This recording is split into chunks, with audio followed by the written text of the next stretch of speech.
Hello everyone, this is Professor MH और today we will discuss cash flow statement का when we do practical question ना तो important notes we have to remember. It is just a pre-important notes, मतलब start करने से पहले उसके कुछ important notes है वो हम लोग को ध्यान में रखना है. फिर प्रैक्टिकल क्वेश्चन स्टार्ट करेंगे तो उसके अंदर कौन कौन से प्रैक्टिकल नोट्स है दैट वी विल सी.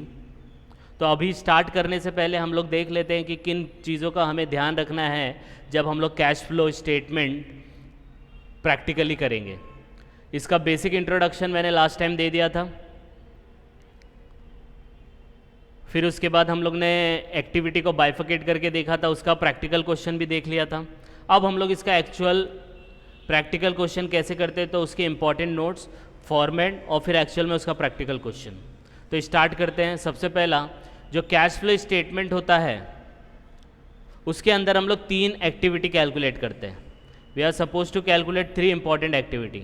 तो फर्स्ट 3 इंपॉर्टेंट एक्टिविटीज़ में पहली है ऑपरेटिंग एक्टिविटी, दूसरी है इन्वेस्टिंग एक्टिविटी और तीसरी है फाइनेंसिंग एक्टिविटी. तो जब आप कैश फ्लो स्टेटमेंट बनाएंगे ना तो आपको ये 3 एक्टिविटी कैलकुलेट करनी है. ठीक है, ऑपरेटिंग, इन्वेस्टिंग एंड फाइनेंसिंग. इसके बाद जब आप ऑपरेटिंग कैलकुलेट करोगे ना, जब आप ऑपरेटिंग एक्टिविटी कैलकुलेट करोगे तो हम लोग को कुछ मेथड फॉलो करने पड़ते हैं. तो सबसे पहले जब कैश फ्लो स्टेटमेंट आप बनाओगे तो उसके अंदर 3 एक्टिविटी निकालोगे. 3 एक्टिविटी में जो ऑपरेटिंग है ना, सिर्फ ऑपरेटिंग की बात हो रही है. ऑपरेटिंग जब निकालोगे तो उसके अंदर 2 मेथड है. तो पहला उसमें से कोई एक मेथड हम लोग को कैलकुलेट करना है. तो first method is direct method, second method is indirect method. तो इन शॉर्ट आपको क्या करना है कि कैश फ्लो स्टेटमेंट जब आप बनाते हो तो उसके अंदर 3 एक्टिविटी है, operating, investing, financing. Just a minute.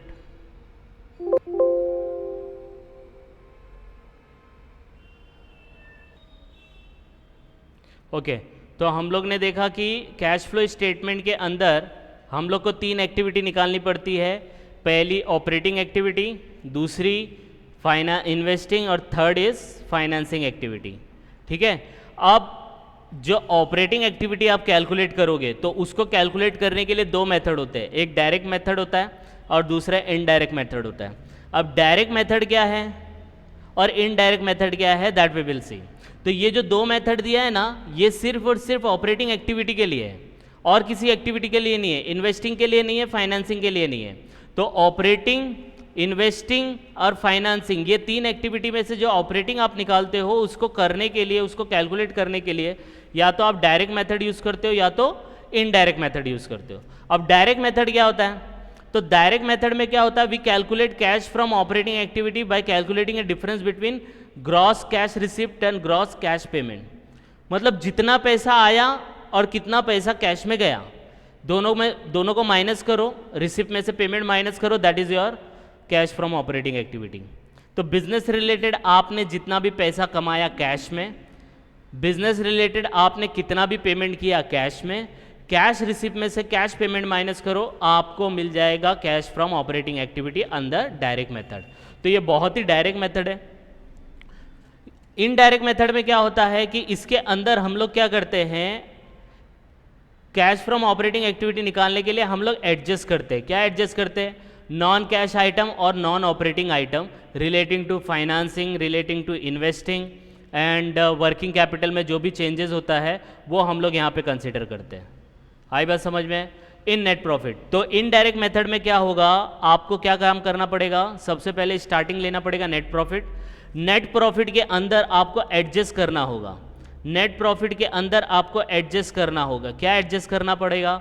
Non cash item को एडजस्ट करना पड़ेगा और नॉन ऑपरेटिंग आइटम को एडजस्ट करना पड़ेगा और वर्किंग कैपिटल को एडजस्ट करना पड़ेगा, तब जाके आपको net cash from operating activity मिलेगा. तो ये जब हम लोग प्रैक्टिकल क्वेश्चन करेंगे ना तो वहाँ पे आपको ये क्लियर हो जाएगा. अभी क्या है, ये स्लाइड पे क्या बताया गया है कि भाई आपको अगर कैश फ्लो स्टेटमेंट निकालना है तो कैश फ्लो स्टेटमेंट को 3 एक्टिविटी में डिवाइड करो, ऑपरेटिंग, इन्वेस्टिंग और फाइनेंसिंग. अब ये ऑपरेटिंग को निकालने के लिए सिर्फ ऑपरेटिंग की बात हो रहा है तो 2 मेथड है, एक डायरेक्ट मेथड है, दूसरा इनडायरेक्ट मेथड है. डायरेक्ट मेथड में सीधा हम लोग क्या करते हैं, cash receipt minus cash payment. Indirect method में क्या करते हैं, प्रॉफिट एंड लॉस को एडजस्ट करते हैं. किससे एडजस्ट करते? 3 आइटम से, non cash item, non operating item और working capital changes. Practical application इसका जब हम लोग प्रैक्टिकल क्वेश्चन करेंगे तो उसमें कंसिडर करेंगे, ठीक है। अब हम लोग इसका देखते हैं फॉर्मेट। फॉर्मेट देखना बहुत ज़रूरी है, फॉर्मेट अगर याद होगा तो तभी समझेगा। तो फॉर्मेट हम लोग देखेंगे इनडायरेक्ट मेथड के थ्रू। डायरेक्ट मेथड में इतना कुछ है नहीं, we will start with indirect method. तो इनडायरेक्ट मेथड में क्या होगा, सबसे पहला आपको क्या करना है, हेडिंग लिखना है, that is your cash flow statement. उसके बाद जो कैश फ्लो स्टेटमेंट है ना बच्चा, वो 6 पार्ट में डिवाइड करने का। कितने पार्ट में? 6 पार्ट में। कौन सा 6 पार्ट? पहला cash flow from operating activity, दूसरा cash flow from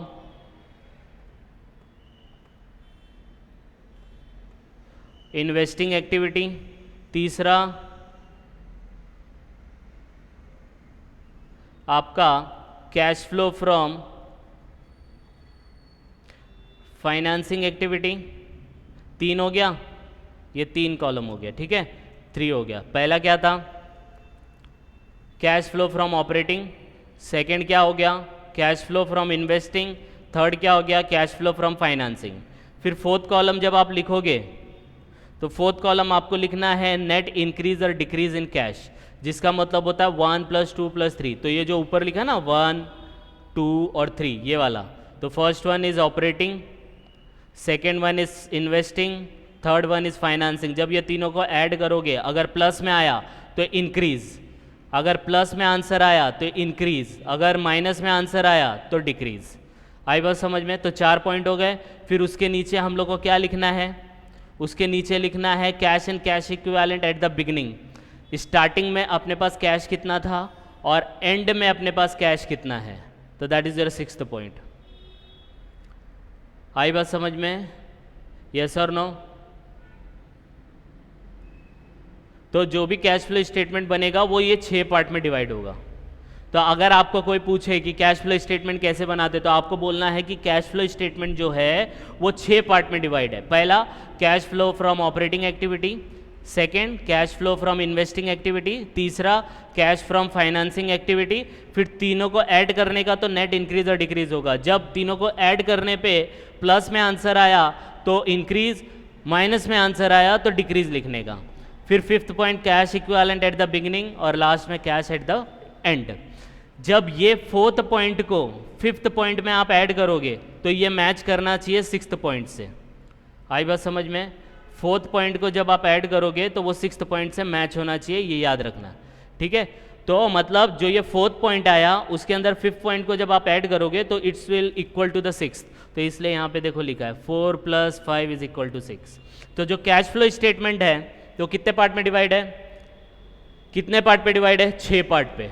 cash flow from operating activity, cash flow from investing activity, cash flow from financing activity. तीनों को जब आप ऐड करोगे तो नेट इंक्रीज एंड डिक्रीज मिलेगा। प्लस में आया आंसर इंक्रीज, माइनस में आया आंसर डिक्रीज। फिर cash at the beginning, cash at the end. अब कैश एट द बिगिनिंग में क्या क्या आता है ये याद रखने का। तो cash in hand, cash at bank, bank overdraft. Same way में इधर पे भी आएगा cash in hand, cash at bank और बैंक ओवरड्राफ्ट। आई बात समझ में? यस और नो? तो 6 पार्ट में डिवाइड है, 6 पार्ट में लास्ट का 5th और 6th देख लिया। अब एक एक करके इसको कंसिडर करते हैं।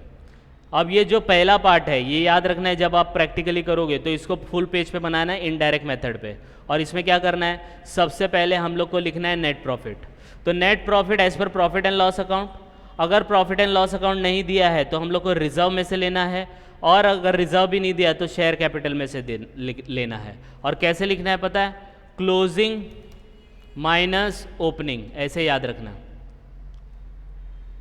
ठीक है। क्लोजिंग माइनस ओपनिंग, ये चीज़ आपको ध्यान में रखनी है। तो स्टार्टिंग करेंगे ऑपरेटिंग का, तो ऑपरेटिंग में याद रखना है नेट प्रॉफिट लेना है। और नेट प्रॉफिट कैसे आएगा बच्चा? प्रॉफिट एंड लॉस अकाउंट का लेने का, प्रॉफिट एंड लॉस अकाउंट नहीं दिया तो रिजर्व लेने का, रिजर्व नहीं दिया तो शेयर कैपिटल लेने का, और क्लोजिंग माइनस ओपनिंग करने का, वो मैं आपको बताऊंगा। फिर उसके बाद क्या करना है, आपको एडजस्ट करना है। क्या एडजस्ट करना है? Non operating item, non cash item. Non cash और नॉन ऑपरेटिंग आइटम बहुत सारे हैं, यहाँ पे मैंने लिख दिया है, तो ये आप देख लेने का। सबसे पहला डेप्रिसिएशन हो गया, प्रोविज़न रिजर्व हो गया, एमोटाइजेशन हो गया, टैक्सेस हो गया, फॉरेन एक्सचेंज गेन हो गया, इंटरेस्ट इनकम एंड एक्सपेंस ये फाइनेंस से रिलेटेड, डिविडेंड रिसीव्ड और पेड फाइनेंस और इन्वेस्टिंग से related, profit and loss on sale of fixed assets. ये 8 पॉइंट अगर आपने याद कर लिया ना तो 99% आपका क्वेश्चन में प्रॉब्लम नहीं आएगा। तो जब आप ये नॉन कैश और नॉन ऑपरेटिंग आइटम एडजस्ट करोगे ना तो ये 8 आइटम को आपको ध्यान में रखना है। आई बात समझ में? ये 8 item you have to remember.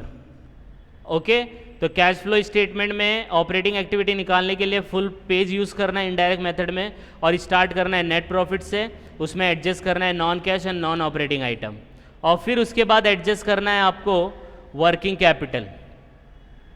ठीक है, जैसे ही वर्किंग कैपिटल आप एडजस्ट करोगे जिसके अंदर आएगा current asset, current liability. Current asset में इनवर्स रिलेशन होता है, करंट लायबिलिटी में डायरेक्ट, ये याद रखना है। तो वर्किंग कैपिटल एडजस्ट करेंगे तो करंट एसेट में इनवर्स मतलब अगर इंक्रीज हुआ तो माइनस, डिक्रीज हुआ तो प्लस। वैसे क्या होता है, कोई भी चीज़ इंक्रीज होती है तो ऐड होता है ना, यहाँ पे इंक्रीज हुआ तो माइनस करने का, डिक्रीज हुआ तो ऐड करने का। आई बात समझ में? करंट लायबिलिटी में डायरेक्ट है, इंक्रीज तो ऐड, डिक्रीज तो लेस। तो वो देखेंगे प्रैक्टिकल क्वेश्चन में, देखेंगे कैसे होगा, और जब इसको एडजस्ट करेंगे तो आपको मिलेगा cash flow from operating activity. Cash flow from operating activity. आई बात समझ में? यस और नो? समझ में आया कि नहीं आया? ठीक है, तो अब ये आपका ऑपरेटिंग एक्टिविटी हो गया। ठीक है, ऑपरेटिंग एक्टिविटी के बाद हम लोग करेंगे इन्वेस्टिंग। इन्वेस्टिंग के अंदर 2 चीज़ याद रखनी है बस। एक याद रखना है फिक्स्ड एसेट्स और इन्वेस्टमेंट को जो भी बेचा या खरीदा, क्योंकि इन्वेस्टमेंट आप यही 2 चीज़ में करते हो, राइट? यही 2 चीज़ में आप इन्वेस्टमेंट करते हो। तो सेल और परचेज ऑफ फिक्स्ड एसेट्स और इन्वेस्टमेंट, और उसके ऊपर अगर आपको इंटरेस्ट और डिविडेंड रिसीव्ड हुआ तो वो इन्वेस्टिंग में लिखने का, रिसीव्ड हुआ तो वो इन्वेस्टिंग में लिखने का। अगर यही इंटरेस्ट और डिविडेंड आपने पे किया तो वो देखो फाइनेंसिंग में चला जाता है। आई बात समझ में? तो फाइनेंसिंग के अंदर आपको ये चीज़ ध्यान रखनी है, रीपेमेंट ऑफ डिबेंचर, और यहाँ पे फाइनेंसिंग में आ जाएगा इंटरेस्ट, और यहाँ पे लिखा नहीं है इंटरेस्ट एंड डिविडेंड पेड। ठीक है, ये याद रखना है। तो पेड करेंगे तो फाइनेंसिंग एक्टिविटी होता है, रिसीव्ड करेंगे तो इंटरेस्ट होता है, रिसीव्ड करेंगे तो इन्वेस्टिंग होता है। तो इन्वेस्टिंग में आपको सिर्फ ये याद रखना है फिक्स्ड एसेट्स और इन्वेस्टमेंट का जो भी बेचना और खरीदना है वो यहाँ आएगा। फाइनेंसिंग में याद रखना है शेयर डिबेंचर, इसको बेचा खरीदा, उसके ऊपर इंटरेस्ट डिविडेंड पे किया, वो सब फाइनेंसिंग में आएगा। तो बहुत सिंपल है।